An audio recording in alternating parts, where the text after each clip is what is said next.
Hamas को धरती से मिटा देंगे सारे आतंकी, हमारे लिए मुर्दा। नमस्कार, मैं हूं आपके साथ अंजना शर्मा और आप देख रहे हैं रीड न्यूज। आइए बढ़ते हैं आज की खास खबर की ओर।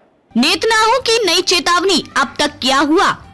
इजरायली पीएम ने बीती रात टेलीविजन पर अपने संबोधन में कहा कि हमास के आतंकियों ने युवा महिलाओं के साथ बलात्कार किया, युवा लड़कों और लड़कियों को गोली मारी। उन्होंने कहा कि हमास की ये हरकत अब माफ करने लायक नहीं है, अब कोई जिंदा नहीं बचेगा। इजराइल और फलस्तीन में जंग के बीच अब तक क्या कुछ कहा गया और क्या कुछ हुआ, आइए जाने।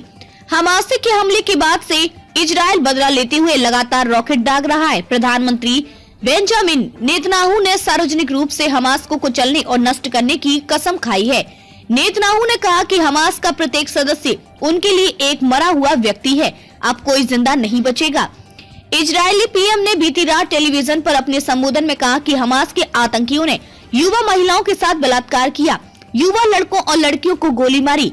नेतन्याहू ने कहा कि हमने लड़कों और लड़कियों को बंधे हुए देखा, जिनके सिर में गोली मारी गई थी।